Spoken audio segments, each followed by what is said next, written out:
at Anthony Ryder from South Lyon, Michigan, recently selected as the Lions 2020 Fan of the Year. He has a passion about sports broadcasting. With the 112th selection in the 2021 NFL Draft, the Detroit Lions select Amon-Ra St. Brown, wide receiver, USC. One pride, baby! Yeah!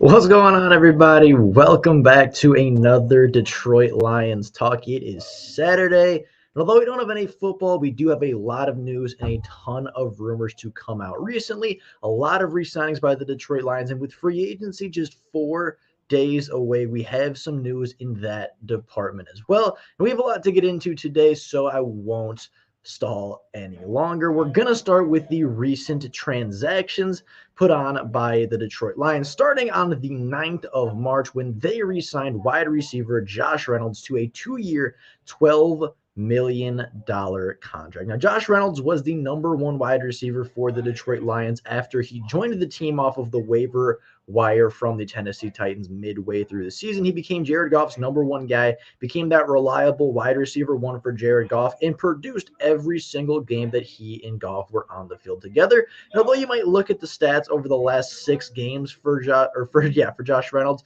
and say, okay, it's nothing crazy. It's nothing super exciting. You think he had like 2 touchdowns and like 300 to 400 yards. Nothing that incredible, nothing mind-boggling, and nothing that you would, even justify paying $6 million a year for. But honestly, I really, really like this signing. I think that this was the right move for the Detroit Lions to do. They are hurting at wide receiver depth, and they need somebody that Jared Goff is comfortable throwing to while he builds chemistry with Amon-Ra St. Brown, while he builds chemistry with Quintez Cephas and TJ Hockenson, while he builds chemistry with some young wide receivers that you would expect the Detroit Lions to draft. He needs his security blanket, and he doesn't have chemistry like that with anybody other than Josh Reynolds. Now, is Josh Reynolds as by himself worth $6 million a year? Probably not, but you're not just getting Josh Reynolds in this deal, in my opinion. You're getting somebody that is going to give you the best version of Jared Goff. He's going to give you a Jared Goff that's more comfortable, that's more clean in the pocket, somebody that's more decisive, somebody that is a better decision maker. That is the Jared Goff that you are getting when Josh Reynolds is on the field. And honestly, the Lions do have a lot of cap space, and they do have the ability to pay their guys this kind of money because they're getting rid of these older, lesser contracts, right? They just got rid of Trey Flowers, freeing up anywhere between $10 and $16 million. And if you want to think of it like that, Josh Reynolds is essentially free. You're just taking the spoils from the Trey Flowers deal and you're giving it to Josh Reynolds. Not even all of it. You're giving half of it to Josh Reynolds yearly. It's really not that poor of a deal. And I think Josh Reynolds in with the year to actually work with this offensive coordinator, with the year to actually, kind of rekindle the connection with Jared Goff, because it was definitely there. But, obviously they had spent time apart in different training camps and stuff like that. Giving them another year to gel together and just giving Jared Goff that reliable guy, I think was the absolute right move by the Detroit Lions. Now, Lioneer, the hopeful, says great re-sign. I hope it means we're not planning on dropping $16 million on a wide receiver in free agency, built through the draft. We're going to get to that. We're going to get to, I just lost my train of thought. We're going to get to free agency because there are some new rumors to come out. And actually, I just realized that Lioneer the Hopeful is the newest member of the stream, newest member of the channel, joining yesterday and becoming an all-pro member. Very, very appreciative for that.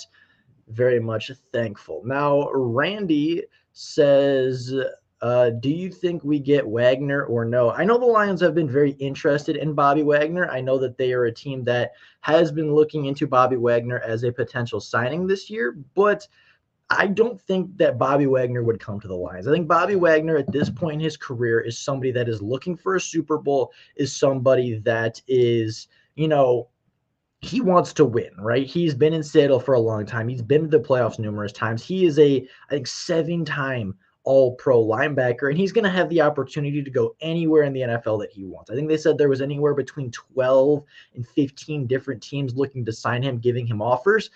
I just don't see him picking the Detroit Lions, honestly. I think if he was a younger player, I think if he, had a lot more years left in, if he had a lot more tread left on his tires, I think you could see it. But honestly, at this point, I don't think Bobby Wagner plays that much longer, right? I mean, he's obviously going to play a year, maybe 2-3 years down the line, but he's not going to be like a long-term piece. Bobby Wagner's that piece that you add when you're ready to go win a Super Bowl. You add when you have trouble with your linebacker depth, but but you're close, right? You have all these pieces, but you need that all-pro linebacker, that communicator in the middle. That's the kind of team I think Bobby Wagner's going to go to. I think he's going to go to a complete team that can win a Super Bowl. Somebody like the Cardinals, somebody like the Rams, or, whatever other team thinks they can win a Super Bowl. Maybe the Bills or the Chiefs. The Chiefs have a linebacking problem. I think he's going to go somewhere else. The Lions, I think, are going to offer him because, experience and a teachability and stuff like that is something that could be huge. And he'd obviously fix our linebacking core for the short term, at least. But honestly, I think it's more of Bobby Wagner won't sign with the Lions more so than the Lions won't sign Bobby Wagner. It'd be nice if we could. It'd be super nice if we could. I just personally don't, and I don't see it happening. But the Detroit Lions re-signed Josh Reynolds. That was a huge one, contract extension. I believe it was 2 years, $12 million. Although the exact details haven't come out of when cap hits are going to take place and when whether it's front loaded or back loaded or stuff like that. And then later that day, the Lions actually tendered exclusive rights free agents, and they have a lot of guys that they're bringing back. These guys are primarily like undrafted free agents, guys that, weren't drafted very highly, but these are guys that the Lions wanted to keep around. And there are some actually pretty big names on this list. Scott Daly, the long snapper, will return as a starter, as will punter Jack Fox, and lower down as will Riley Patterson, the kicker. So all three of our special teams key contributors are returning. Mark Gilbert was really good in the Steelers game, got beat a couple times, but also forced a fumble that saved the game and ended up resulting in a tie because Mark Gilbert forced that fumble. Godwin Igwebuike, our primary kick and punt returner, is also returning. Tom Kennedy, good wide receiver depth that they seem to like. Tommy Kramer is returning. He started multiple games for the Detroit Lions later in the season, as did Jesse Lemonier. I believe had a sack in the final game versus the Green Bay Packers, and I know started at least that Packers game and the Denver Broncos game. Matt Nelson, when he was healthy, was a starting right guard for the Lions and came in as that sixth sixth offensive lineman. That tight end that's a blocker came in and actually opened up our run game a lot when he was healthy.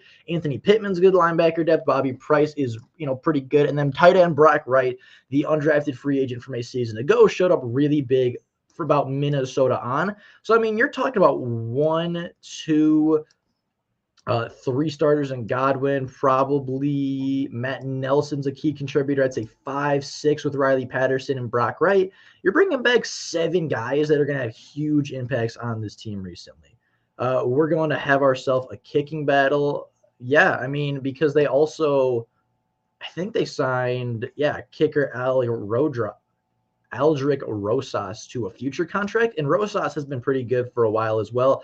I think Riley Patterson's got it in the bag, to be totally honest, but you never know. I mean, competition is always a good thing, and competition is something that the Lions like to breed in their franchise. It's something that Dan Campbell's put a lot of emphasis on at the Senior Bowl, at actual practices, at any opportunity that you can add competition. Brad Holmes and Dan Campbell have been putting in that competition. So I wouldn't be surprised if we saw a competition there. And then, of course, the big news that came out very recently was the fact that the Lions did end up releasing Trey Flowers, and Trey Flowers cleared up at least $10.3 million in cap space. Now, personally, I don't think they freed up this money for Josh Reynolds. I think they freed up this money for something else. And honestly, with some of the hints on Twitter, and maybe this is, conspiracy theory, and maybe this is like we hope this happens, so we're going to speak it into existence.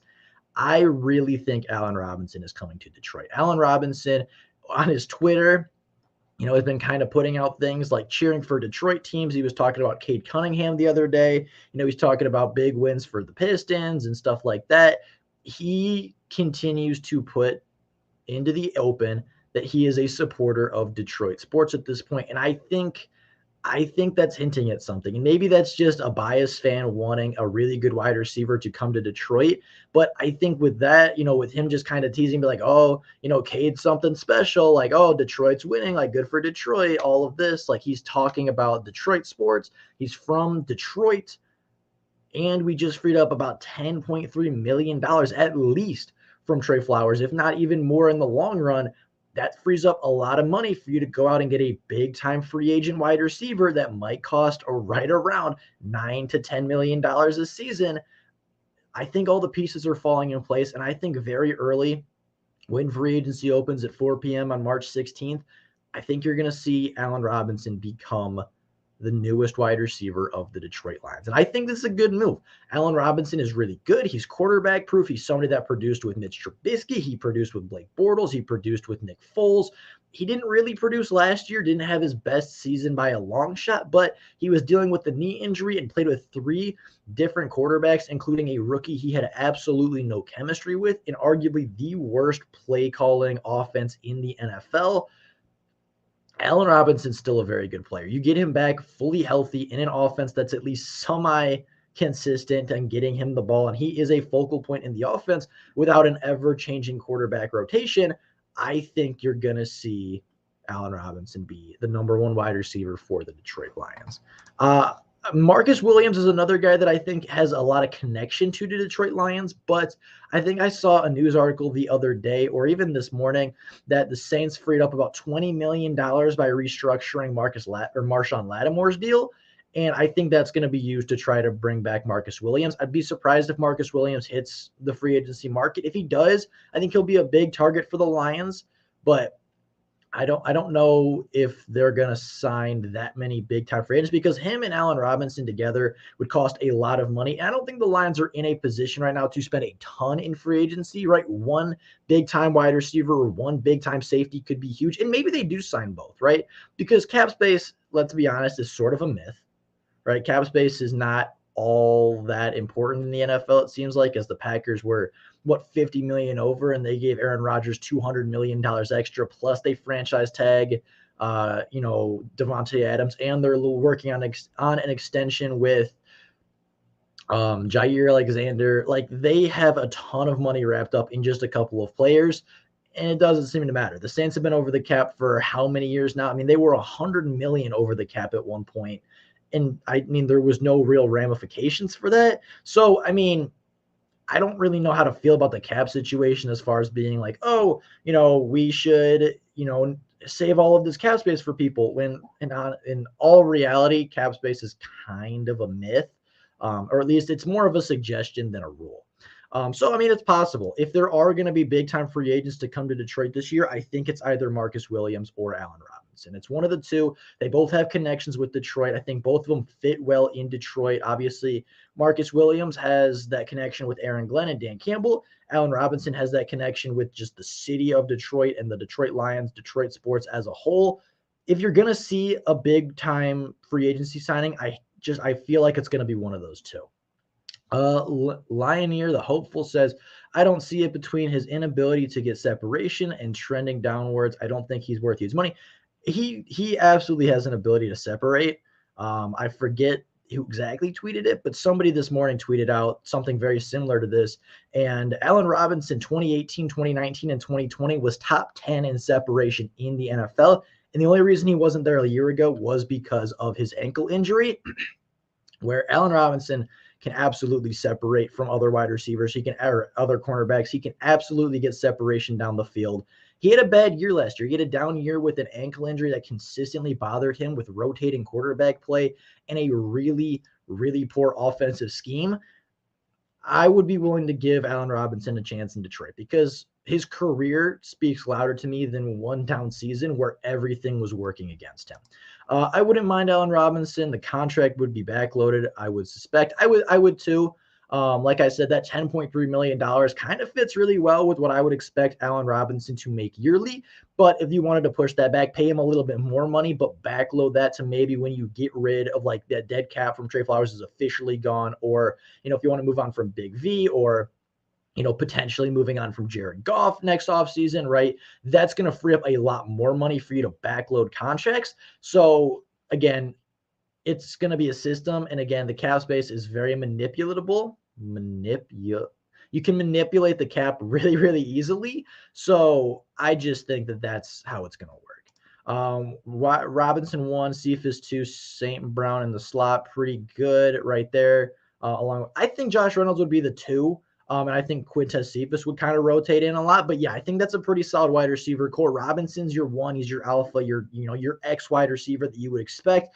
Cephas was having a really good season before he broke his collarbone. Again, Josh Reynolds just is that really reliable guy that you can go to, right? There was a lot of games where he and Jared Goff just had a really good connection.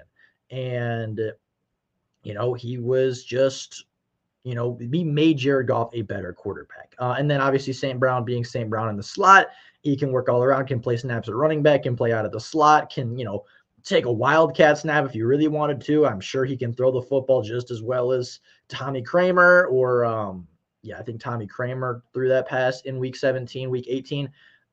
I mean, it's not a bad wide receiver core, honestly. Like Quintez Cephas is good. Amon-Ra St. Brown is good. They have a lot of good depth wide receivers. They have a lot of guys that are like, they would start on other teams, but they're not like that dominant number 1. And I think they go out and get that number 1 guy in Allen Robinson. Draft the X wide receiver. That's what you do in a rebuild. Don't waste cap space on a guy in his 9th year. Allen Robinson's not in his 9th year, is he? Allen Robinson's like, I would have said like 7th. Is Allen Robinson really in his 9th year? I mean, he's only 29. Like, that's not that old. Yeah, he'd be 29 when the season starts. Well, 1, 2, 3, 4. 1, 2, 3, 4, 5, 6, 7. I guess he isn't. He's going into a 9th season. He's only 29 years old though, and he says next gen last year's the third worst out of wide receivers in creating separation. Again, he was hurt. He had a really bad ankle injury last year, which did severely limit him. Well, Allen Robinson's not going to be dirt cheap. But, I mean, Allen Robinson, again, yeah, last year was a down year. Had 66 targets, whereas the year before he was averaging 150, more than 150 even. And in those last two seasons, he totaled, 1,200 yards, 6, 7 touchdowns. With the Bears wide receiver core, with Mitch Trubisky, he's a fine wide receiver. He had one down year after back-to-back 1,000-yard years. He's going to be fine. He's a very good wide receiver. I'm happy Watson cleared his name. I don't want to really get into the whole Watson news because I'm sure this is, a thing that people are going to be upset about. It's going to be a controversial topic. For Watson's sake, if he did nothing wrong, I'm happy that the truth came out. But again, I'm not going to really comment on what happened or like what I think should have happened because that's a lot of controversy that's not needed right now. But if Watson was actually innocent, I'm glad that it all worked itself out. And I'm glad that we're going to get to see one of the best football players in the NFL get back on the field. He's not worth the price. We are far better off drafting a good wide receiver for half the price. I mean, again, that's up for debate because honestly, and it all depends on what Allen Robinson wants, what he asks for. If it's a good deal, right? If it's under like anything under $10 million a year, I think that's good value for Allen Robinson. Again, Allen Robinson's a good wide receiver. When he's healthy, he's a top 15 wide receiver in the NFL. He demands double coverage, and he's a really, really good wide receiver. Last year was one down year because, again, his production was cut almost into a third. That was a third of his production. You triple that, that's, 1,200 yards again. And yes, it's in 11 games, but you're looking as far as targets to yards or even receptions to yards, right? He had 40 receptions opposed to 100 back-to-back years almost. That's less than half. You double that. That's almost a 1,000-yard season if he gets anywhere near the same amount of targets as he did in 2019 and 2020. It's not that he was having a down year. It's that he just wasn't getting the targets, partly because he was injured, but partially because the quarterback rotation was so consistent. That's fair. We have a nice chunk of cap, but don't grossly overpay I wouldn't say like grossly overpay. Like I'd say anything around $10, $11 million a year. Again, that's almost free if you consider the fact that Trey Flowers $10.3 million, probably more than $10.3 million. You take that money and transfer it straight over to Allen Robinson. That's essentially a free year of Allen Robinson. And it's essentially a free contract if you just factor in the fact that instead of paying that amount to Trey Flowers, we're paying it to Allen Robinson, just swapping the players for the contract. Obviously, you're not going to pay him $90 million, $20 a year. But, that's not really that bad, right? The Lions are getting this guy for free. And, I'm not going to factor in that Josh Reynolds because Josh Reynolds was signed before that. Josh Reynolds does take away from that cap. But if you transfer that 10.3 straight directly over to Allen Robinson, it's essentially a free trade without, you don't get the picks, obviously, but you don't give up picks. And it's just an even slide from one player to another. And I think if you look at it like that, it's a lot more appealing. I'd prefer signing Robinson or Cooper and free up our 32nd and 34th for defense. The Lions have said that they want to draft at least 2 wide receivers and they want to sign at least 1 in free agency. So I think even if you sign Allen Robinson or Amari Cooper, which personally I think either one works, if you sign one of those, I still think you're looking at a wide receiver semi-early and then you're looking at a wide receiver semi-late. So I think you'd free up one of those picks with Allen Robinson, right? You'd probably free up pick 32, but I think at 34, it's still a realistic opportunity for the Lions to go out and get a wide receiver. But I think you're right. I think if we do sign Allen Robinson or Amari Cooper, that frees up that 32nd spot to say, okay, we got our wide receiver 1.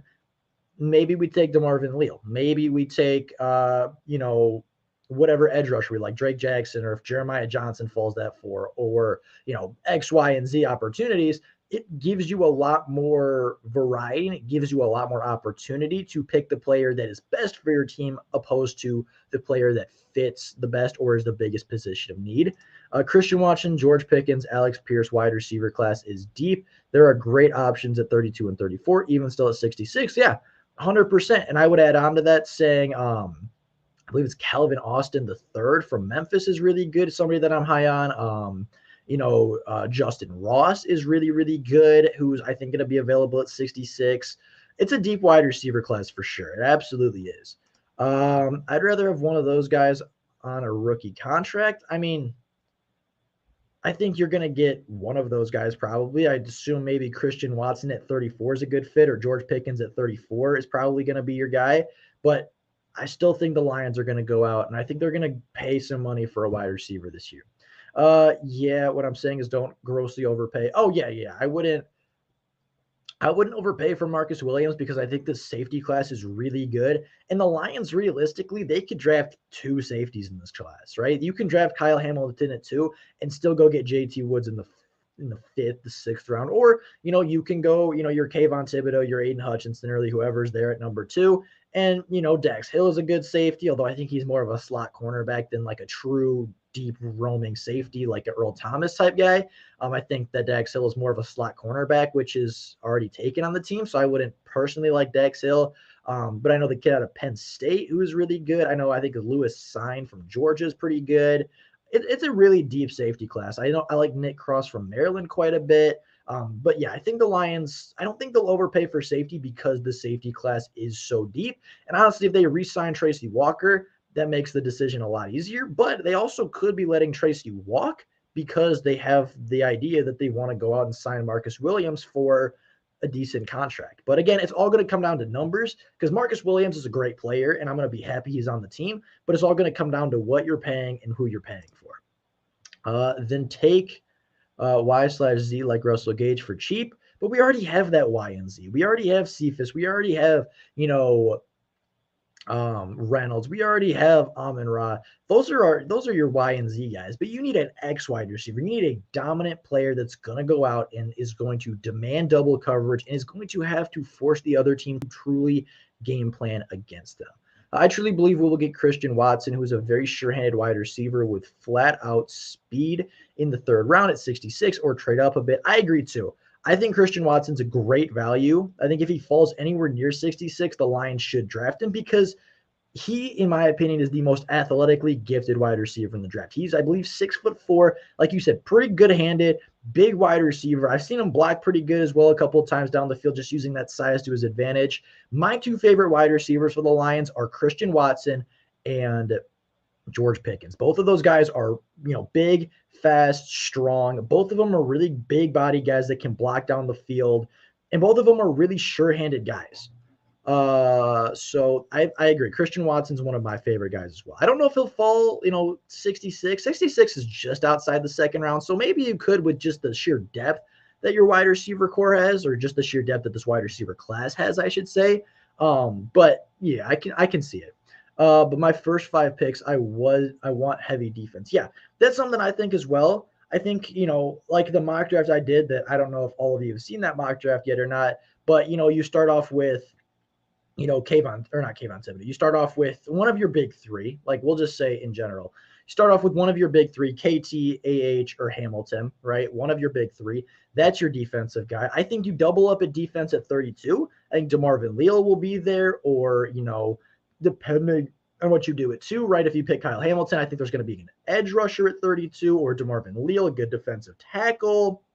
I think you double up in the first round in defense. And then 34, I think, is where you take that wide receiver, whether you like Christian Watson, whether you like George Pickens, maybe David Bell is still there, maybe Jahan Dotson somehow falls out of the first round, just, again, because of just the sheer depth at the wide receiver position this year. And I think 34 is where you take that wide receiver. And then back at 66, you go back to defense. Back at, 90 something? They have 66, 97, I believe, is the pick. Go back to defense. I think at least 3 of your first 5 picks need to be on the defensive side of the ball.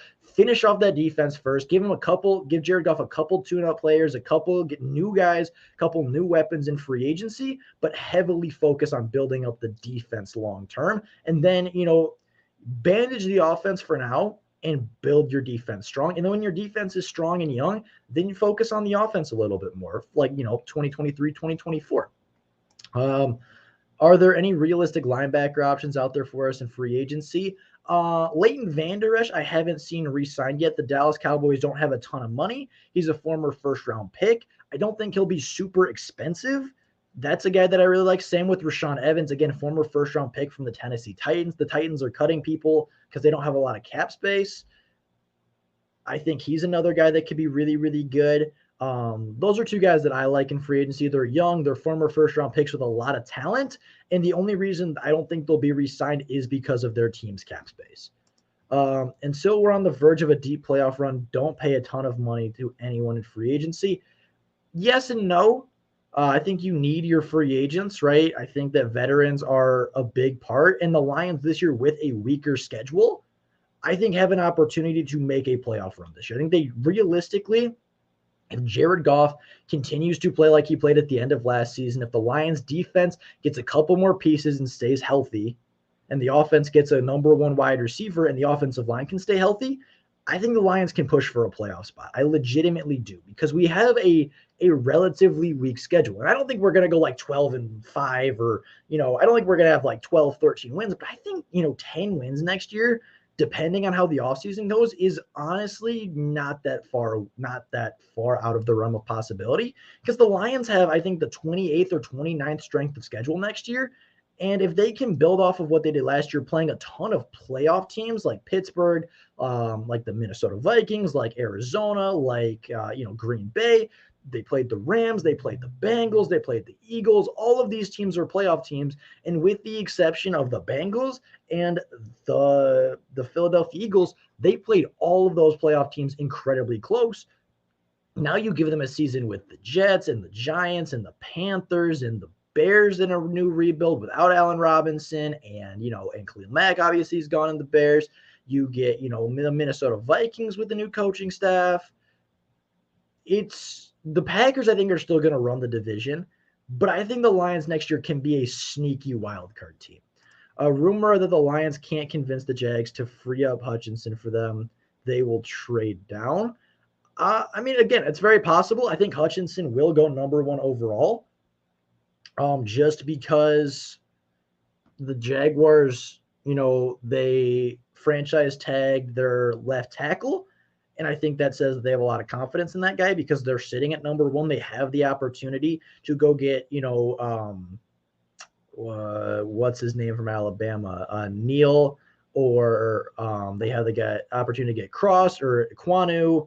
They can go with anybody they want at number one, but they like the guy that they have. I think that shows you that they're going to go defense. I think that shows you they're going to get Hutchinson.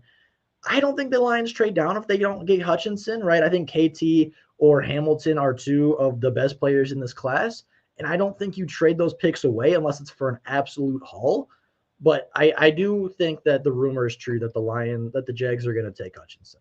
Hamilton might be more of a possibility with the Jags tagging Robinson. That's also true. But I think they're going to try to address trenches. I haven't heard much about safety to the Jaguars. And again, that's probably just, positional value nonsense. But I haven't heard much about Hamilton. But Hamilton is the number one player in this class, in my opinion. He's the most talented. And if the Jags simply want the best player available, they could take Kyle Hamilton. I doubt Watson will fall to 66. Probably not. But mock draft. I just want to see, because I know there's a lot of wide receivers there, and I'm not going to go through a whole mock draft per se. But we're not trading. We're looking at wide receivers.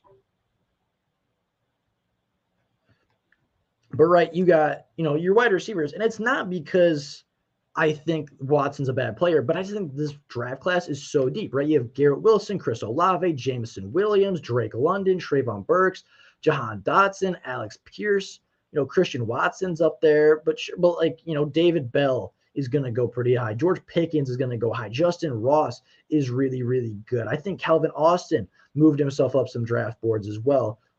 It's not because this is a horrible, horrible ranking. Where can I go? This is better. I like these rankings a lot better. And we're not going to go through a whole mock draft. We're just going to look at wide receivers. If the draft could start for me, thank you. But you look at the wide receiver position.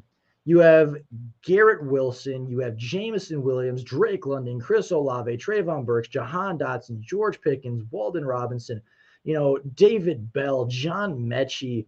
Again, Justin Ross is up there as well. He's what on these rankings? 1, 2, 3, 4, 5, 6, 7, 8, 9. He's the 11th wide receiver in this class, the 12th wide receiver in this class. It's possible. It's not because Christian Watson's bad, but there's just so much talent at the wide receiver position. But you would still need a safety. Yeah, that's true. I doubt Watson slips past the second round. Again, I don't think it's anything to do with Watson not being good enough. I think it's just this class is really deep. And when you have so much depth, occasionally positions fall because everybody's like, oh, we can get this later. And then they just keep moving down the board when honestly they're worth a much higher pick. I'd take him at 32 because I think the Jags could grab him at 33. I don't think the Jaguars are going to take a wide receiver at 33, right? They have Jamal Agnew. They have Jamal Agnew, who they've given big money. They have Marvin Jones Jr., who they've given big money. They have Laviska Shenault, who they spent an early second-round pick on a couple of years ago. I don't think, are in the market for a wide receiver early. I don't think their problem is weapons for Trevor Lawrence. I think their problem is protection and coaching for Trevor Lawrence. And I think that's what they're going to try to fix up first. I think they're going to try to get back to that Saxonville style of defense that took them to the AFC Championship. And I think their first 2 picks even could be defensive linemen or just defensive stars. What do you think about Leo Chanel? Personally, I don't really like him for the Lions. I think he's more of an old school run stopping kind of a linebacker, right? He's a little bigger, a little heavier, not as, explosive in as far as change of direction. Personally, there are other guys that I'd like. I really like Brandon Smith or Quay Walker. Chad Muma, I think is how you say it, is good. I don't like Christian Harris all that much, but N'Kobe Dean's really good as well. I like Channing Tindall. I like people that can cover. I like people that can move in space really well. And I think Leo Chanel reminds me a little bit of a much better Jelani Tavai, where he's just really a run stopper. He's kind of a bigger, heavier guy. for me, it's not the fit that I want for Detroit, but as far as like a player in a vacuum, I think he's a pretty good player. My favorite linebacker is Clark, Mama, Smith, Chanel, Oreo. Of these guys, I'll be happy. I don't think Oreo was the word you meant to type there. But yeah, I really like Damone Clark is somebody that I really like. Chad Muma, again, is another guy that I like for the right value, right? I wouldn't take him at like 34, but if he's there at 66, I think that's a good value. Who else did you say? Smith's a great player. I think, again, 66 is a great pick for him. Chanel, I think you can. Channing Tindall. Who's Channel? Maybe Channing is what you meant to put. I hope that's what I'm going to go with for now. If not, correct me. But yeah, all of those linebackers I think are really good for your third or fourth pick, right? I think these guys right here, these are your 66, your Mama, your Smith, or your Clark. Or if you want to wait another round, go down to your 97. I think that Channing Tindall could be there, or maybe even Troy Anderson might be there. But yeah, all of these linebackers I think are good fits for the Lions. Dax Hill, I don't like Dax Hill because I think he's more of a slot cornerback in the NFL, and the Lions already have A.J. Parker. So it's not necessarily like an ability thing so much as a fit thing for me with Daxton Hill. Without getting creative, like giving up a starter, trade back may be difficult this year. I mean, yes and no. The Lions are in a situation where they could trade back because obviously they need picks and they need talent. And a lot of the arguments that I'm seeing are, okay, well, there's no quarterback you're going to trade up for. That might be true. But like if you're Seattle, right, who now holds the number 9 pick, you're probably not going to get a top offensive tackle, but you might want a top offensive tackle, right? The Jets don't have a great line. The Giants had 2 top 10 picks. They don't have a great line. Neither do the Falcons. Neither does, Washington's line's pretty good, actually. But I think, as far as, okay, nobody's going to trade up for a quarterback. That might be true. But you could see a lot of guys trade up for Ike Ekwonu or Evan Neal or even Charles Cross if they're sitting, 15, right? Baltimore might want to trade up for a tackle. Cleveland might want to trade up for an offensive lineman. Philadelphia might do the same with, their offensive line getting older and falling apart. I think Philadelphia actually trading up for an offensive lineman makes a ton of sense because they need guys on the offensive line, as I think they just had a couple different guys retire, and that offensive line is not the offensive line from Super Bowl 52. Not as long as there are several teams, which there are, we want to trade up, get Thibodeau or Hamilton. Again, those are my top 2 guys. I don't know why I'd said Oreo. I think they take Hamilton. I do too. He's the best player available. He's just the most talented player in the draft, and I think that's what Brad Holmes is going to value. Holmes' MO has been BPA. If that player fills a need, we need edge. That is true, but we also need safety. So BPA and biggest position of need is the safety position over the edge rusher position. And I think as far as BPA and PON, position of need, Hamilton is the right pick for them. Wide receiver, safety, and linebacker, we could go with Hamilton. Again, we could. This is one draft that positional value doesn't matter. I agree. I don't even think it's the draft necessarily as much as the player. And honestly, positional value is kind of stupid, right? I mean, what is the logic on passing on a generational talent, an elite prospect? And especially when you have that position, like when you need somebody at that position, why pass over, the greatest safety prospect we've seen since, I don't know, Sean Taylor in the early 2000s? Why pass over that guy when you need a position, when you need that guy to fill a position just because he's not a quote unquote premier position? Safety is what made the Legion of Boom.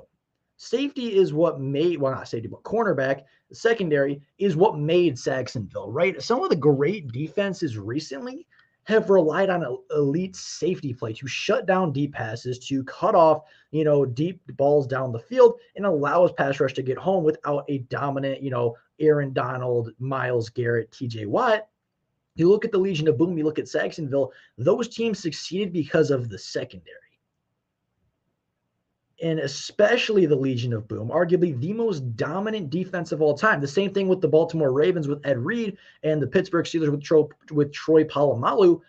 Their best players were safeties. And the players that gave Tom Brady the most trouble, the players that gave Peyton Manning the most trouble, the players that Bill Belichick hated scheming against the most were safeties. They were Ed Reed and Troy Polamalu. And you're getting an opportunity to draft a guy like Kyle Hamilton to be that next Ed Reed, to be that next generational all-pro safety that just eliminates the field. Why would you pass on that because somebody says safety's not a premier value? Safety is incredibly important in the NFL. That's my little rant. I already went over this one. Hamilton is at the top of my draft board. Hamilton is my number one player in this class. I'd take him all day over Bell. I'm assuming we're talking about Christian Watson. If Sewell wasn't here, they would have took Parsons. Yeah, 100%. They would have. I 100% agree. But Sewell was there, and I'm much happier with Sewell, to be totally honest. Jeremiah Johnson is not to be overlooked. He will be a star in the NFL. I've been using him as film for my defensive linemen in the offseason. Yeah, I think Jermaine, I think is his name. Jermaine Johnson. I almost said Jeremiah. Yeah, no, I think Jermaine Johnson goes, pretty early in the first round. Oh, wow, they really – I was like, where did Hutchinson go? Yeah, they really bumped up Trayvon Walker. I think Jeremiah Johnson goes, top 20. I really do. I think Jermaine Johnson goes really, really high. I'm very high on Johnson. I don't think there's any way – I don't think so either. But, crazier things have happened, right? It's possible, but I definitely wouldn't say it's likely. I'm telling you, folks, that the Lions will trade out of the number 2 pick if Hutchinson is gone. They already have teams that want to get the 2 pick because they're already playoff ready with few needs. I don't think they trade with a playoff team. I don't think that there's any, unless you're trading your whole draft, I don't see any of these teams, other than maybe Philadelphia because they have multiple draft picks. I don't see the Dallas Cowboys, the Bills. I don't see any of them trading up to number 2. Because, yeah, they have fewer needs, but they also have a lot less as far as capital to actually move up. Regardless, we'll be in a position to take a linebacker, probably 2. Yeah, I 100% agree. Especially if Neil kills his pro day. Yeah, if Neil, and then I think Aquanu is going to kill his pro day as well. I think there's going to be some suitors for sure. I wouldn't be surprised if the Jets want to trade up for Tibbs. That was my scenario. Robert Saleh likes to build his team through the trenches and really, really values edge rushers like Nick Bosa, DeForest Buckner, Eric Armstead, those guys. The latest guy, I think, was Javon Kinlaw. He loves building through the trenches. He loves building up his defensive line. And I think he's going to try to get a good value for the number 2 overall pick, or he's going to try to trade up with whatever team takes the first edge rusher, right? I think Aiden goes number 1, which means I think he'll try to trade up with the Lions so he guarantees himself Kayvon Thibodeau. But that is just a theory. Christian Harris is going to be a stud in the league. I don't know what he's talking about. In my opinion, I'm not in love with Christian Harris. There are other guys that I think are better value, and some guys that I even think are better players than Christian Harris at 32 or at 34. And that's just my opinion. But you're obviously entitled to your own. Walker and Hamilton would be a nasty, still need some safety depth, even if we go that route. 100%. Dean Marlowe's gone. Will Harris, I think, is more of a cornerback now than a safety. I think he played a lot better at corner, and they're going to keep him there. I think you could see another safety, maybe a lower safety in the free agency pool. Deshaun Elliott from the Baltimore Ravens is somebody that I really, really like as a depth safety. Started with the Baltimore Ravens, won't be super expensive, young player out of Texas. Just a really good player. I don't know if he's going to get away from Baltimore, but if he does, I think that's a good route to go for the Lions as far as depth. Those 2 will be really good starters. Will Harris can kind of come in and move around as they want, as they need, as far as depth safety. But I think one more depth guy could go a long ways for the safety position as well. You go ahead at number 2 and draft an edge rusher. There's 4 of them that are worth picking. Safety will be available. No, but Kyle Hamilton won't be available. An edge rusher will also be available at 32 and 34, right? You look at the safety class. Kyle Hamilton will go easily top 5. Dax Hill might sneak into the first round. So you're going to be left with, and I don't like Dax Hill again because I think his role is not what the Lions need. So you're going to be left with Jaquan Brisker, who's good, Lewis Cine, who's good, as really your 2 safety options. And then if you go to edge, right, you pass on these guys. I'm going to say Korloftis. I think 5 edge rushers go in the first round, 6 with Aiden Hutchinson. So you're left with Drake Jackson, who's a really good player. Or, you're left with, other guys. If you like the kid out of San Diego State, if you like Boye Mafa, who was really good at his pro day or really good at the combine, and I'm assuming will be very good at his pro day. It goes both ways. I argue, and I think edge rusher is deeper even than the safety class. I'd argue Ray Lewis was more important for the Ravens. I think he was more important as far as like a leadership role. But if you're talking like the guy that Tom Brady was looking for, and they did like a whole 30 for 30 on this, they interviewed Manning and Brady and Belichick, and they were like, okay, what player gave you the most trouble in your career? Like, what player did you just absolutely hate? They always said it was Ed Reed or Troy Polamalu. Those are the guys that they identified first. Those are the guys that were the hardest to read, and those were the guys that made the biggest plays against those Hall of Fame quarterbacks.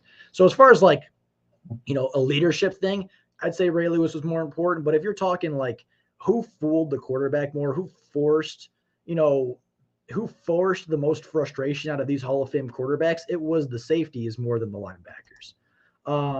The Bills have 2 elite safeties. Heck, even the Bengals safeties are fire. Exactly. The Bills have the best safety duo in the NFL. The Bengals have Jesse Bates, who's, in my opinion, a top 10, if not a top 5 safety in the NFL at this point. A lot of good NFL teams have really good erasing safeties, and Kyle Hamilton can be that guy for the Detroit Lions, especially if you pair him up with Tracy Walker. Where are you getting this stuff? Ed Reed was the best player. Did you forget about Ray Lewis? No, I didn't say he was the best. I said he caused the most frustration from Tom Brady because there was literally a whole 30 for 30 about how Ed Reed and Troy Polamalu were the toughest players for Tom Brady and Peyton Manning to go against. They said it themselves. And I'm just taking it right out of their mouths. I'm just taking their quotes. Getting an elite safety like Hamilton would be extremely valuable, especially considering how much weak QB play is in the NFC. Yeah, that's also true. There's not really a ton of elite quarterbacks left in the NFC, right? With Russell Wilson being gone, it's really Stafford, Rodgers, and that's it. Like Murray's kind of that second tier. And then you really drop off, right? You drop off to like your Kirk Cousins. You drop off to your Jalen Hurts and your Jared Goffs. Like they're not – the NFC is not that great. In the NFC North especially, like Justin Fields, I think he'll be very good. But right now he's young and he's inexperienced. Cousins is good, but not great. Goff is good, but not great. The only, real quarterback competition, like the only real elite quarterbacks they're going to play next year is Aaron Rodgers twice, Josh Allen, and I'm trying to think. I think that might be it as far as like top 10 quarterbacks in the NFL. So having a safety that can eliminate that, play mind games on lesser quarterbacks in the NFL could be really, really important. Hamilton is not even a better prospect than Isaiah Simmons. Yes, he is. Hamilton is 100% a better prospect than Isaiah Simmons. Detroit has literally 0 pass rush, but Detroit has a pass rush. Romeo Okwara was putting on like nearly 4 pressures a game. Julian Okwara came into his own, and so did Austin Bryant at the end of the season. And I'm not saying completely ignore the edge rusher position, but why would you go with a good edge rusher when you could get a generational safety? Edge rusher is going to be available throughout the entirety of the NFL draft. So will safety.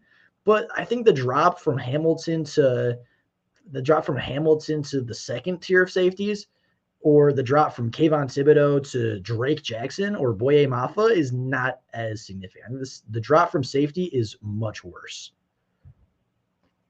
I don't know if we were 10th, but we had a lot of pressures last year. We just couldn't finish. And part of that is on, linebackers. Part of that is on the entire team. And part of that's just that they were really young and were a rotating door at defensive linemen. I agree on Harris, not a help for the Lions. Chad Momo and Leah Chanel. are much better for the Lions. I really like Chad Moma for sure. I hope Boye Mafa falls to 32. I think he's going to fall to 32. I would be surprised if more than 6 edge rushers go in the first round. That's just a lot of one position, but, that's just my opinion. 5 of the top 10 safeties drafted outside the first round. But the safety is the pick we are talking about with 2. I mean, doesn't blah, blah, blah, if I could talk, there you can make this argument for any position. Tom Brady was a 6th round pick, so do you just never draft a quarterback in the first round? There are a lot of edge rushers that are great. TJ Watt almost was a 2nd round pick. He's the defensive player of the year. Sure, he was a 1st round pick, but he was like at 30 or like 28 or something. So do you not draft the edge rusher in the top 10 because TJ Watt showed you that you can get one late in the first round, like at pick 32?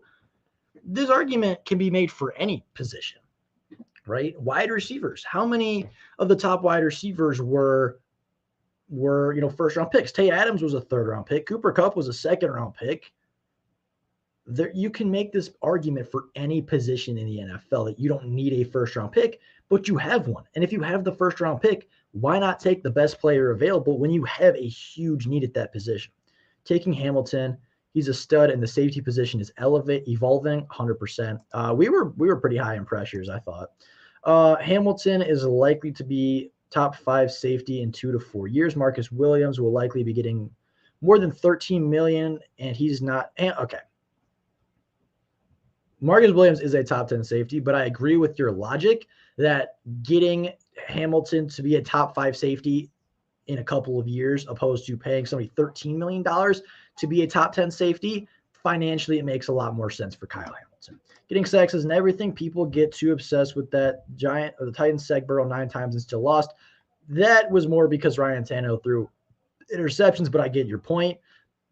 Sacks aren't everything. I'd argue pressures are more important than sacks. And the Lions were actually a pretty good team when it came to pressures a season ago. Definitely top half of the NFL. And again, it's not the fact that you avoid edge rusher. It's the fact that you take the best player available at that point in time in the NFL draft. And at number 2, the best player available, unless he goes number 1 overall, will be Kyle Hamilton. Sir, you need to go back and actually look at what Simmons did in college. The stats don't even support Hamilton was better. I think you need to watch more Kyle Hamilton, and it's not that Isaiah Simmons is bad, and it's not because Isaiah Simmons is not that good in the NFL, but Isaiah Simmons, and if it's between Isaiah Simmons and when coming out of college or Kyle Hamilton, I think there's going to be a lot of people that talk about Kyle Hamilton. And did anyone notice the receiver 40 times at the combine need speed for the defense? That's true as well. And Kyle Hamilton has elite range, elite speed. I don't want to hear about the 40-yard dash because if you think he ran a slow 40-yard dash, you didn't watch the 40-yard dash. The dude swerved. He was in the middle. I need to get rid of this comment for a second so I can demonstrate with my hands. He was in the middle, and then he moves all the way to the side and all the way back in. He probably traveled an extra 2 to 3 yards and still ran a force 5. He's fast. Watch the film. He's fast. You need speed on that defense. You need elite coverage in that defense. D-line still needs a lot of work, but edge is much deeper than safety. I agree. 100%, right? I mean, as far as edge rushers, Kayvon Thibodeau could start for the Lions. Trayvon Walker could start for the Lions. David Ajabo could start for the Lions. Jermaine Johnson could start for the Lions. I'm not a big fan of George Karlaftis just because he's really young and super inexperienced. I didn't love his tape at Purdue. I like Drake Jackson, though. Drake Jackson could start for the Lions. Boye Mafa could start for the Lions. I think that, these guys could be rotational guys. Arnold could start for the Lions. Yeah, it's a deep edge class. You can get any of these guys top 100. Thibodeau, unless Kayvon told Brad Holmes he wants to go to a big city. I doubt he said that. I would like to see the Lions trade up to draft London. As much as I like Trey London, as much as I like Drake London, and I really, really do like Drake London, don't get me wrong, I have trouble seeing this because let's just say, for argument's sake, the Lions take Kyle Hamilton at the number 1 overall pick. right? We move down and down and down and down. The first wide receiver probably comes off the board at, the Vikings. That makes sense. The Eagles, I think the Eagles could take a wide receiver. Yep. Drake London probably goes anywhere from 15 to 20. And with this wide receiver class being so deep, I don't see the Lions trading up. It just doesn't make sense, I don't think, for the Lions to trade up for a wide receiver, even though I think that wide receiver is incredibly good. I just don't think the value of trading from 32 to 18 would be worth giving up, a top 100 pick when you have the opportunity to, we'll continue the draft, right? I would assume Chris Olave comes off the board pretty soon. I would assume maybe even Jahan Dotson before the round is over. Maybe not, right? When you have an opportunity a couple picks later to get Jahan Dotson or George Pickens or Dave Bell or even Christian Watson, if that's your guy, right? I just don't think giving up draft capital to have I just think that the draft is too much of a guessing game to give up significant draft capital when you know you're going to get a guy that you value very highly with that 32nd overall pick anyway. So as much as I would like the player to be on Detroit, kind of like free agency contracts, it really comes down to how much value are you giving up to move from 32 to 18. And honestly, that's what it would come down to as terms of trading. Now, I want to go, because I don't know where these rumors are coming from. I would like to see. Like, this is all speculation. Like, oh, they should or shouldn't trade down. I want to see the rumor, and if the person's still here that had this rumor, I want to see the rumor that said there were teams calling about it, because I'm not seeing anything. I'm not seeing anything. I mean, we can try Twitter. Twitter usually has a lot of rumors. Go follow me on Twitter, by the way. I'm very active. This was hilarious. I don't know if you guys saw this. This was amazing. That was such a funny tweet. He's like, fans can't be disrespectful to former players, unless it's Eric Ebron, because it's Eric Ebron. I love the draft because wild things always happen. Remember, the Raiders took Clell and Farrell third. They took him fourth overall, I want to say. That was crazy. By the way, PSA, Kyle Hamilton's the best player in the draft. Thank you. #OnePride. Great. Phenomenal tweet by me, if I do say so myself. But I want to go to NFL rumors, because this is a page that I look at a lot for like videos, because I mean, they're pretty accurate with stuff, like, and I think they have pretty good rumors as far as like, they're accurate. I'd say about 60-70% of the time. Can't stand that dude on Twitter. That's funny. I'm taking Kalufis. I think that's supposed to be Karlaftis, and I hope that's not a serious thing. Like, Cowboys are currently working on trading Amari Cooper. Like, that's one that was interesting. Let's get crazy. That's funny.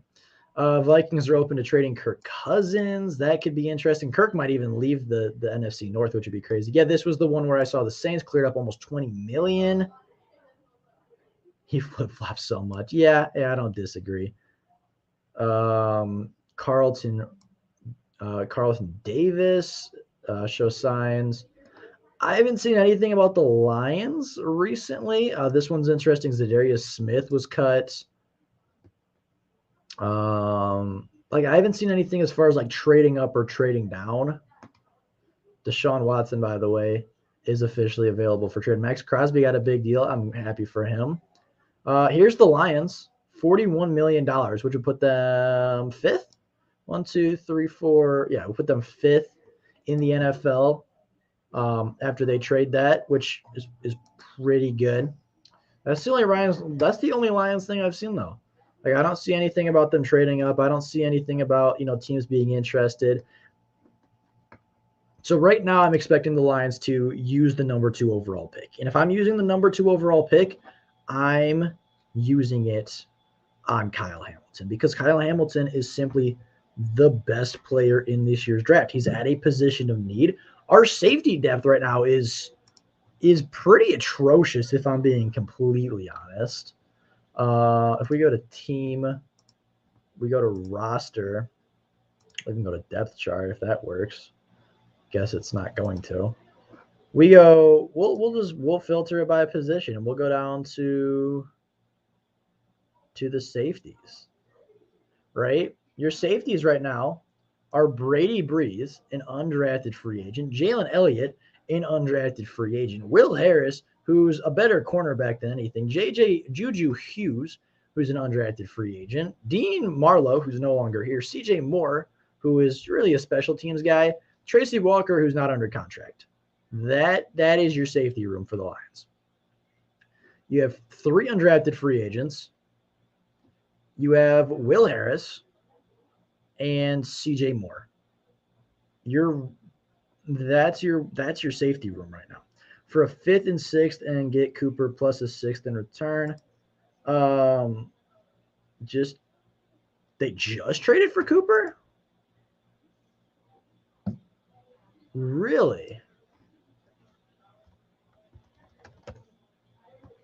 Did they? Let's see. Notifications be helpful? Nope. It's just people hating on Eric Ebron. Wow. It's a 5th rounder going to Dallas, and the 2 teams are swapping 6th round picks. That is impressive. I would like to know Amari Cooper's cap hit, because I'm sure it's a lot. Like, he's Amari Cooper. He signed a huge deal. I'm sure this is a lot of money. Oh, honestly, because we're right here. $6 million in debt. That's not that much. Cap number $22 million would be a lot for the Lions to take on in cap. Shocked we wouldn't have offered better. It's just a lot of money, and I think the Lions, sure, Amari Cooper's a good wide receiver. I don't know what his stats look like, but I know he's a good wide receiver, right? He's that's because I spelled copper. He's really, really good. Again, a little bit of a down season last year, but still, 1, 2, 3, 4, 5 seasons with 1,000 yards, back-to-back seasons with 1,100 yards, 2018. Oh, back actually, 3 in a row. And then last year, a little bit of a down season, but again, kind of like Allen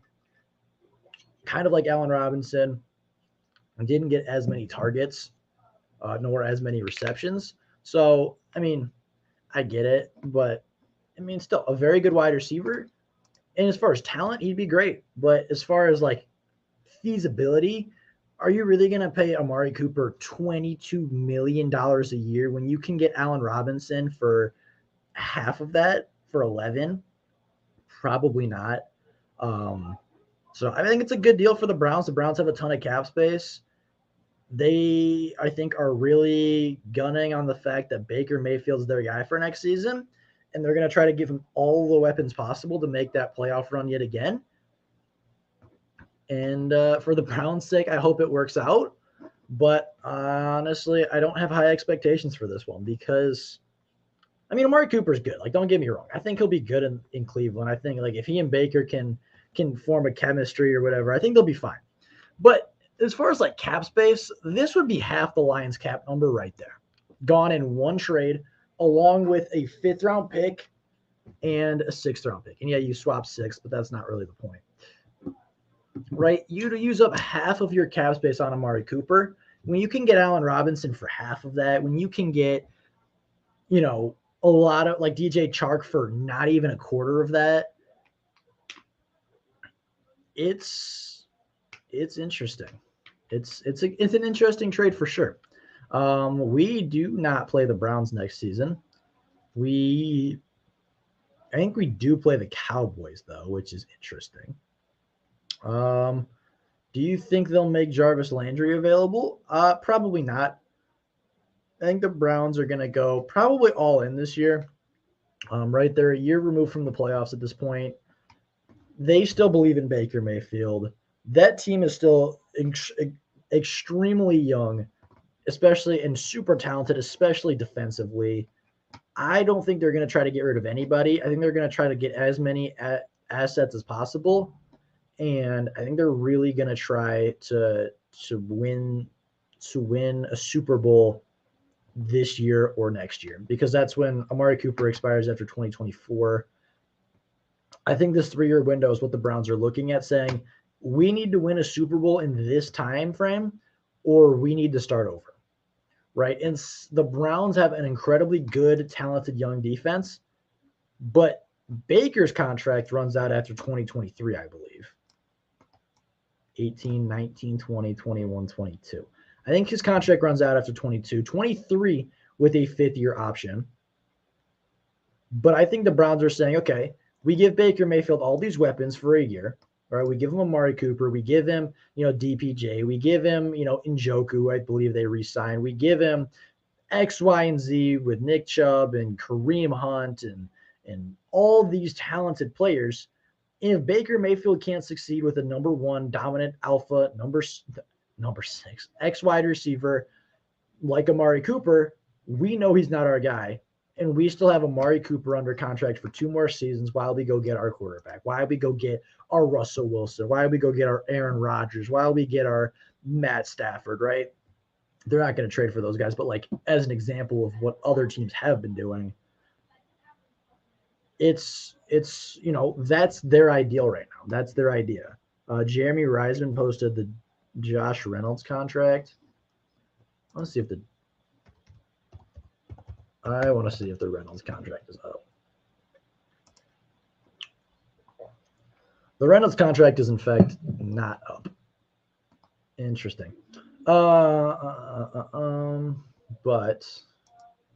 was this on Twitter that they put it up? I'm gonna assume it's on Twitter. You said Jeremy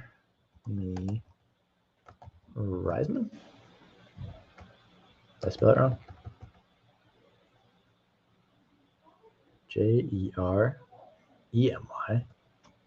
That might help. Jeremy Reisman. Let's see.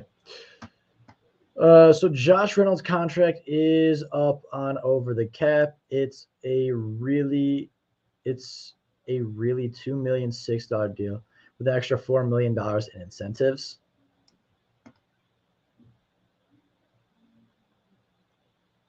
That's not bad. So a steal, if those numbers are accurate, that's really good actually for the Lions if that's true. Was that over? He said it's on over the cap, which if it is what we just looked at.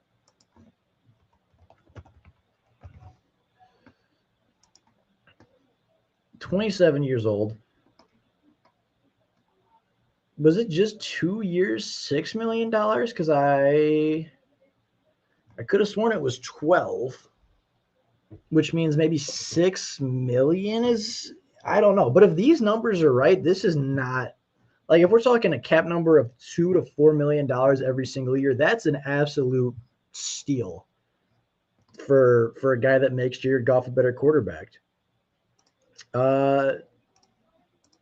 With more wide receivers coming off the market, Robinson's price tag might be going up.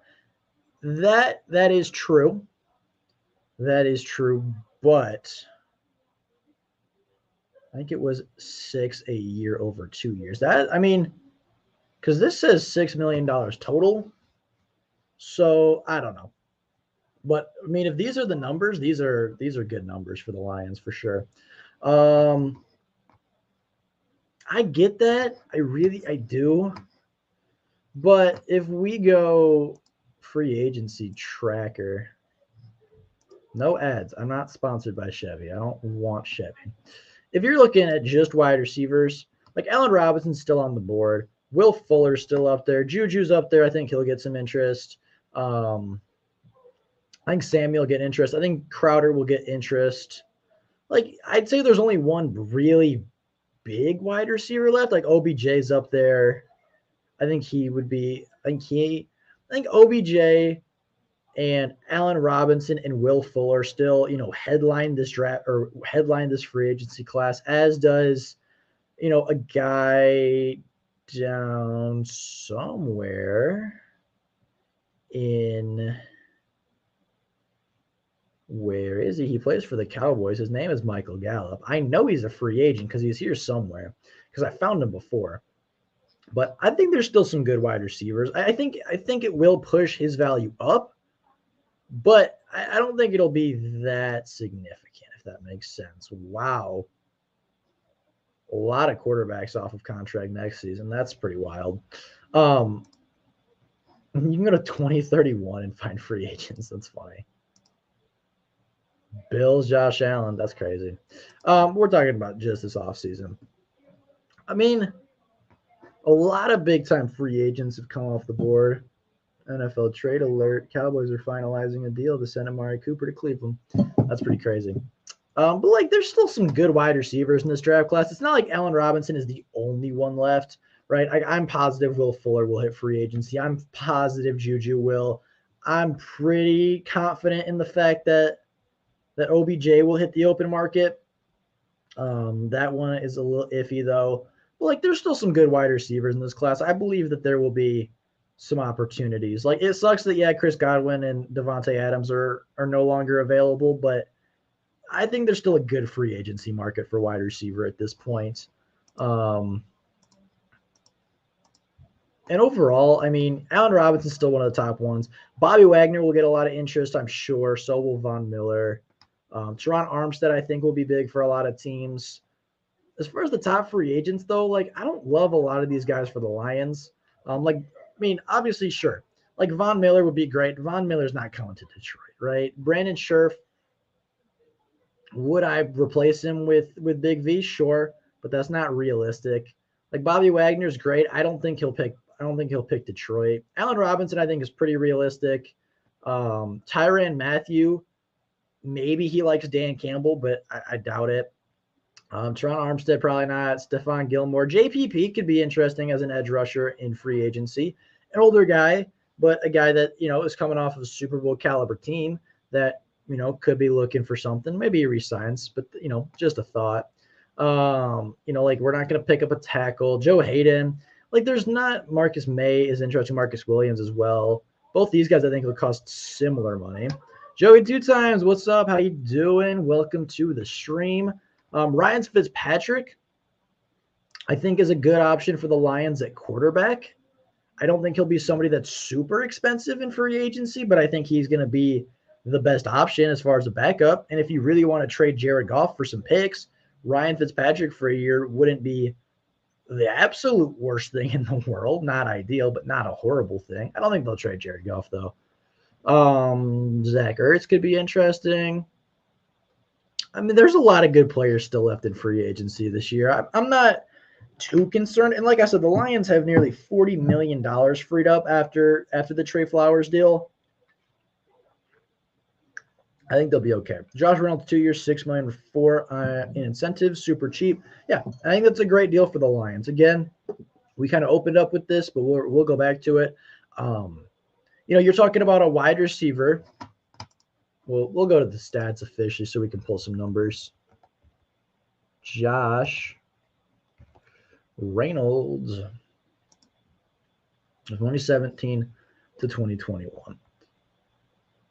Right, you're talking about a guy that, okay, well, that's not ideal.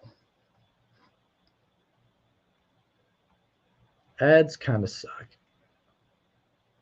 Okay, that's, I think, okay, ignore number and team. We're just going to look at stats because I think this is the best way to look at it right now.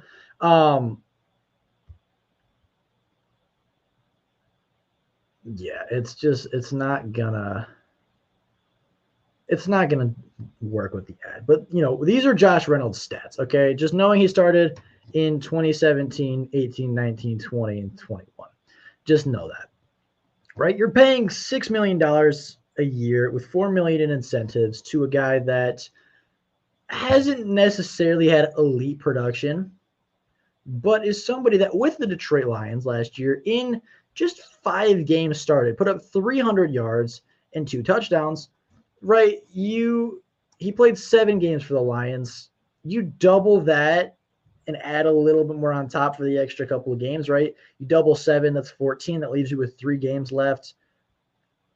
Take, a half of this, this half season stats, take like 150. That's like, if he kept this production throughout a 17 game season, that would put him about 800 yards. No, not 6 million or 6 million total. Either way, 6 million total with 4 million in incentives. That's pretty good for Josh Reynolds. But like, you might look at this and say, okay, why pay this guy $6 million a year? You're not necessarily paying him for his production. You're paying him for what he helps Jared Goff accomplish. And he helps Jared Goff accomplish, being a better quarterback, having more confidence in himself, having just, a better awareness of what's around him, helping him not make as many poor reads or poor decisions, and giving him a guy that just really helps him grow. And, another thing that, just kind of popped into my head was, 306 yards in 5 games is not bad, in 5 starts is not bad for Josh Reynolds. But you also think of the Atlanta Falcons start. He was open probably 4 or 5 times for big receptions, and Tim Boyle just missed him. Like, Tim Boyle just simply didn't hit his guy.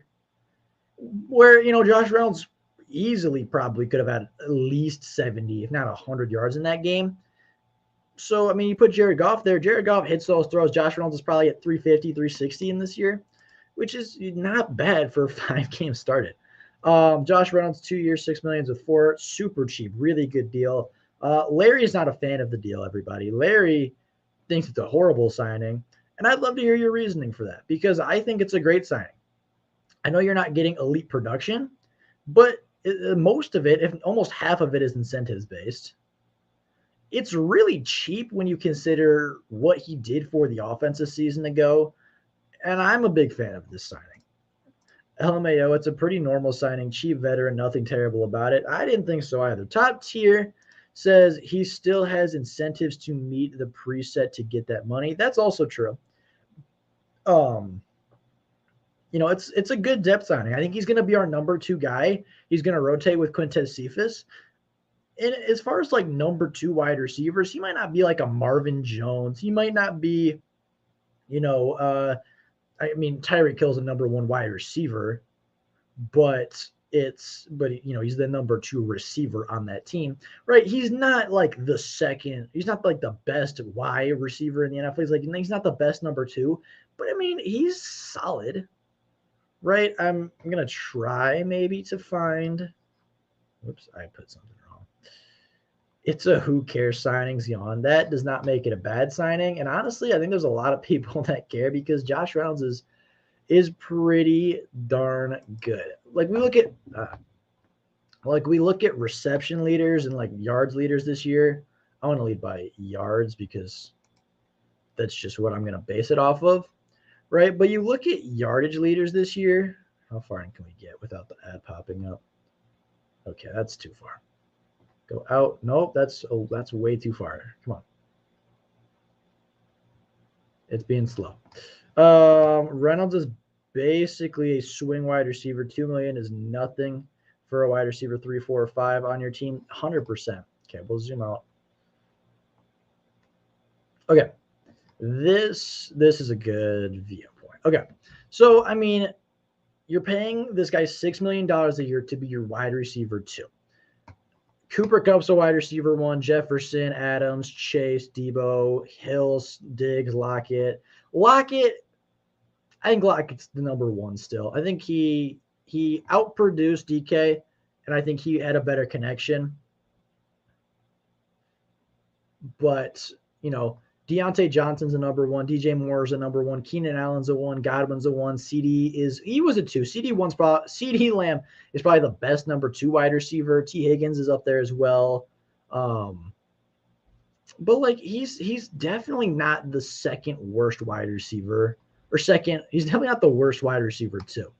I agree he's not the best number 2, but he might actually be. Why? How could he be the worst? He's not even close to the worst wide receiver too. Who is $6 million a year? I think Josh Reynolds is $6 million total. I don't know. It's really weird because I heard 12, I heard 6 million, but I've heard a lot of different numbers. Gallup was re-signed by the Cowboys for 13 million a year, which saves the Cowboys a little more than 3 million after the Cooper trade. Okay, that makes sense. But like, there's a lot of things that just, it makes sense for this signing. Josh Reynolds is a good football player.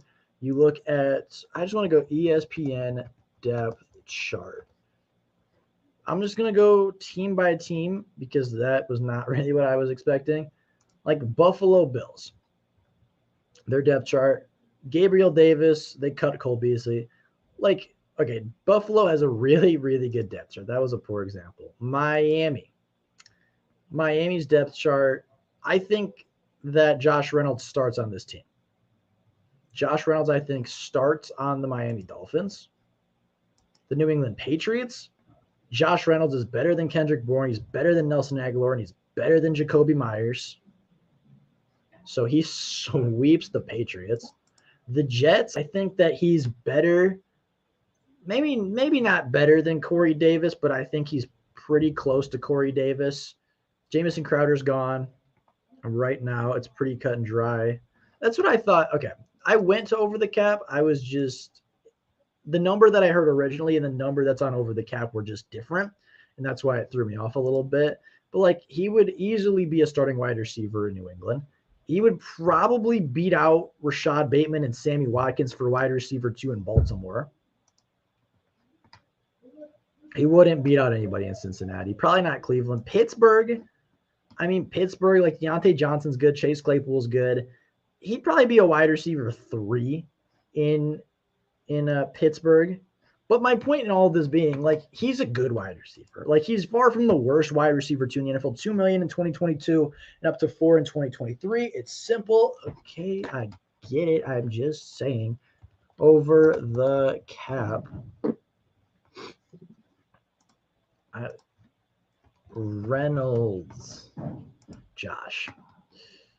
So, yeah, 2 for total of 6 million. That's not the number that originally came out, but if this is the official numbers, it's really, really good. And I don't think this takes into account incentives.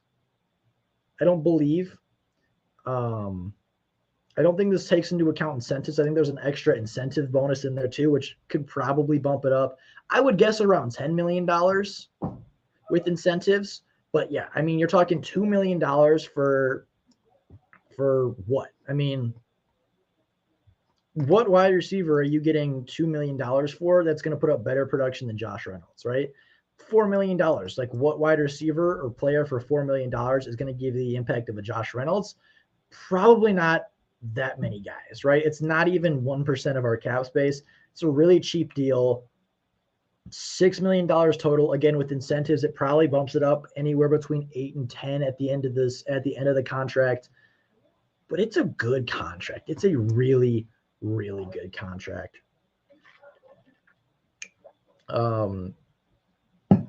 Contract ranking, 53rd out of 383. I mean, it's actually higher than I thought it would be. And Josh Reynolds isn't even going to be the wide receiver 2 anyway. He's going to be battling Cephas for playing time. That is true.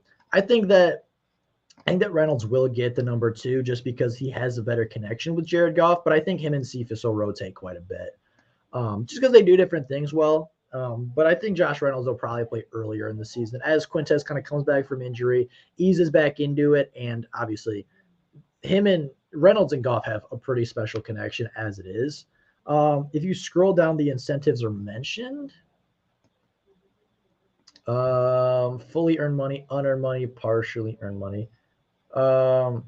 This doesn't, I mean, I guess he's not earned any of it yet, but interesting.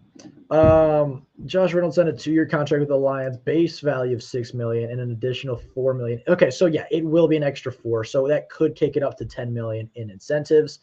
$2.7 million guaranteed, including a $700,000 signing bonus. Okay, so yeah, this is what I assumed it was. $6 million total, $4 million in addition incentives. That makes a lot of sense. That makes a ton of sense for the Detroit Lions. That's a good signing. I mean, $6 million at the end of the day, if he is better than you think, if he earns all of his incentives, it's $10 million. That's really not that much money. Thank you for that. I didn't even end up seeing that. Contract details. This is all that there is. I mean, this is the bottom of the screen right here. But this is all that I see as of right now. He played with Goff in LA and has a report with him. Jared Goff had a 107.1 passer rating in his last 5 games with Reynolds on the field. This is a franchise-friendly contract and a great re-signing. That's exactly what I've been saying. He's a guy that, makes Jared Goff a better quarterback, right? And if we go to Jared Goff's contract, or not contract, if we go to his statistics, we go Goff, right? I'll go to game logs for 2021. And, you're looking at Reynolds joined the team at the Pittsburgh game. Well, he joined for the Cleveland game, but Goff didn't play at Cleveland. And Josh Reynolds really didn't either. So you look at Jared Goff from Pittsburgh? No, Chicago on because he missed week 10 when Josh Reynolds did join the team. You have, QBR is not actually on advanced stats, is it? I guess it isn't. Okay, well, we'll go to the non-advanced stats then. And again, starting with the Chicago game, the first game where he and Reynolds were both healthy, you have a 121 quarterback rating, a 97.2, a 139.7, and a 115.7. The only one where he didn't have a great game was in Denver, where Josh Reynolds didn't play. So, you look at the games where Josh Reynolds played. Chicago, 121.8 passer rating. Minnesota versus a pretty good defense, right? A borderline playoff team, 97.2. A little bit harder than Chicago, but also, he was pressured a lot more and stuff like that. Then, Denver's not a great game. Then you come back with Josh Reynolds, 139.7 quarterback rating. That is really, really good. And then again, you miss a couple of games here. Josh Reynolds did not play very well in these games statistically because, Tim Boyle can hit the broadside of a barn. And then, he finishes the season once again, reunited with Josh Reynolds on the field for a 115.7. You take that into account over the first couple of games, right? He didn't play bad, but he was just being really conservative. Then he hit a really bad dry spot, right? 64, 67, 70, 76. These are all without Josh Reynolds, right? He had some okay performances, but 3 of his 4 games over 100 passer rating came with Josh Reynolds, and that's what you're getting in the signing. He's a wide receiver 6. He is anything but a wide receiver 6. Keep scrolling down. Yeah, I found it. Thank you. Let's re-sign the guys to keep terrible Goff happy. Jared Goff is not terrible. Weeks 12 through 15 and 18. Yeah, that's what we're looking at right here. 12, 13, 14, 15, and 18. 5 of Jared Goff's best games. 2 interceptions. 3, 6, 9, 11 touchdowns, 2 interceptions. This was Goff's best stretch of the season. These 5 games right here. And the only thing that changed was, a little bit of play calling, but was Josh Reynolds being under contract. Reynolds' contract isn't anything to get worked up about. It's perfectly reasonable, 100%. It's, if anything, I think it's a good value. If anything, I think we're underpaying for what we're getting with Josh Reynolds. Textbook depth signing, 100%. It's a really good signing, safe signing by Brad Holmes. There is no reason to hate this deal. Josh Reynolds is a really good football player and makes Jared Goff a better football player. You can see it in the statistics, right? Played bad against Pittsburgh, played bad against Los Angeles, played bad against Minnesota and Cincinnati, right? Playoff team. They didn't make the playoffs, but if we're talking realistically, what teams could have made the playoffs? Healthy San Francisco made the playoffs. Green Bay made the playoffs as the 1 seed. A healthy Baltimore would have made the playoffs, and we were playing a healthy Baltimore at that point. A Minnesota team that was on the borderline of the playoffs, Super Bowl Cincinnati, Super Bowl Los Angeles Rams, playoff Pittsburgh, playoff Philadelphia Eagles, playoff Pittsburgh Steelers. Again, borderline 10-win Arizona Cardinals, 10-win or like 13-win Green Bay Packers. Super tough schedule, but our two toughest opponents came with Arizona and Green Bay at the end of the season, and we beat both in Jared Goff and Jared Goff's best game and Jared Goff's probably third best game in the season. And that all happened with Josh Reynolds. That's where all of our wins came from. That's where all of Jared Goff's best performances came from, was when he had that connection with Reynolds. It's not about keeping Goff happy since he's our quarterback for the foreseeable future. It's about helping him play well, and he does play well all when he has the same talent around him. Yeah, and that's exactly. And this is also kind of when you started seeing Amon-Ra St. Brown break out. Like his first big game was against the Minnesota Vikings, and from there on out, Jared Goff played much, much better. Resigning Reynolds allows us to be way more flexible regarding wide receiver. That is also true. It also gives us your wide receiver, right? It gives you another wide receiver. The Lions depth chart right now looks like Josh Reynolds as our number one wide receiver, Amon-Ra St. Brown, Quintez Cephas. That's about it. Every other wide receiver is a free agent at this point.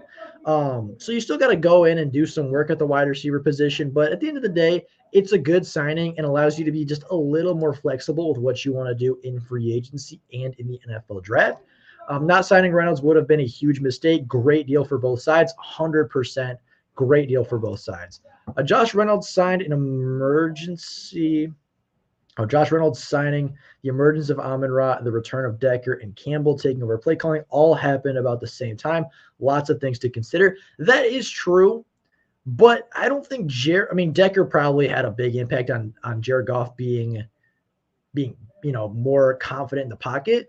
But as far as like Jared Goff having the confidence to throw down the field, I think that had more to do with Josh Reynolds than Amon-Ra St. Brown.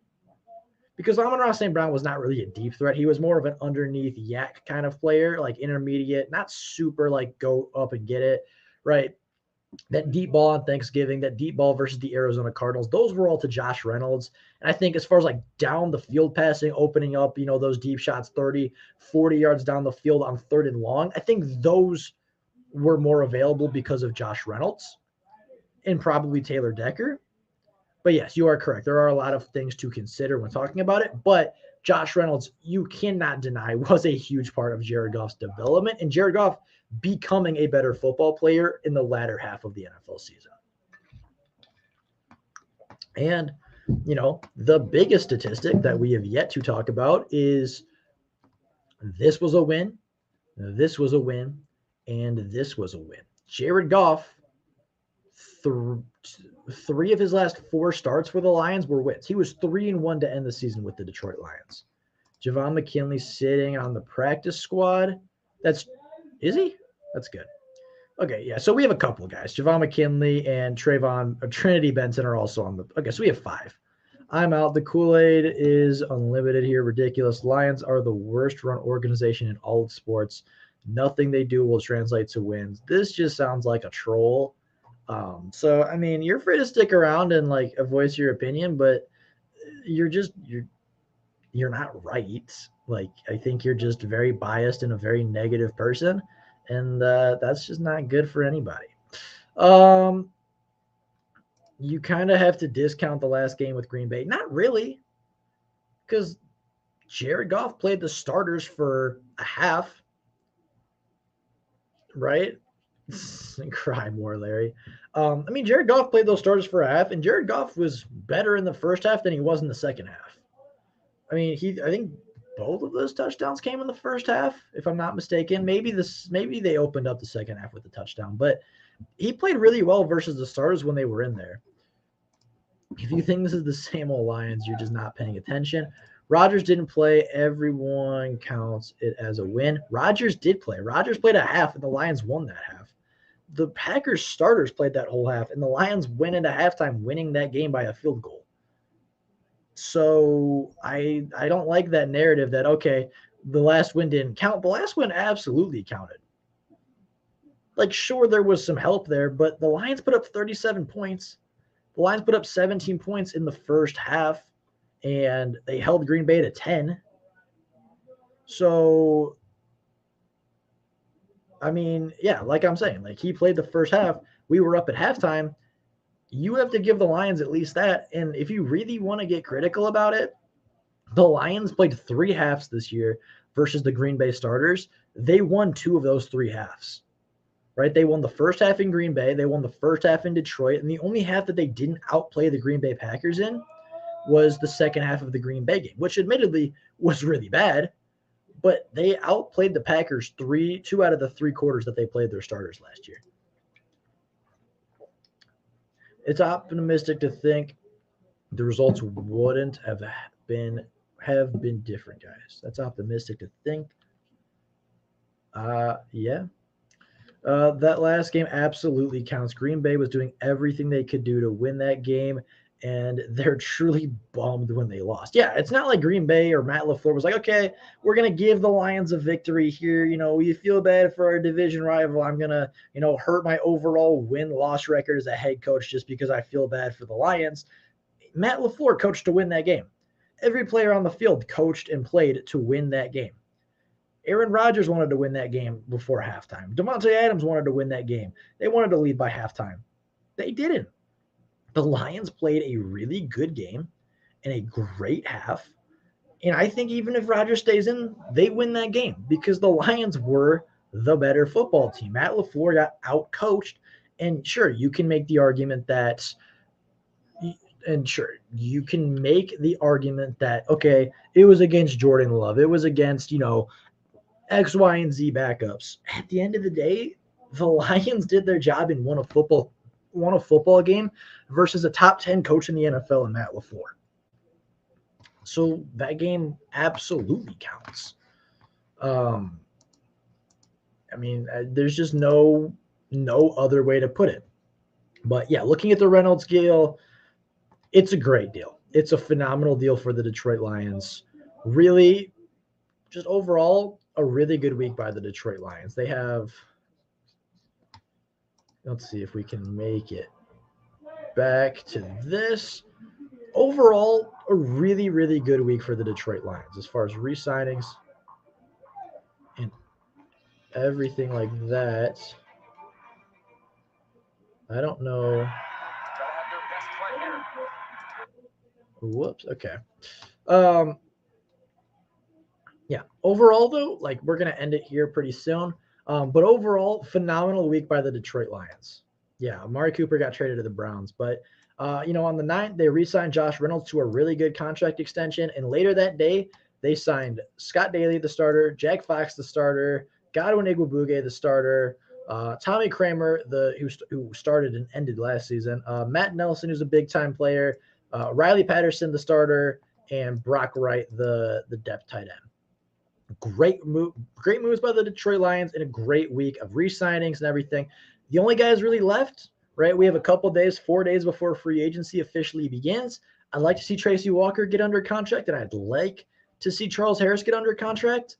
But as of right now, all the moves the Lions have made have been really good, impactful moves that move the organization in the right direction for the future. So with all that being said, that is all I have for you guys today. Let me know what you guys think down in the comments below about these signings. Let me know what you guys think about, the direction the Lions are moving. And with free agency approaching, what player do you want the Lions to draft the most in free agency? Be very curious what you guys think. But thank you all so very much for showing up to the stream. Thank you all so very much for hanging out.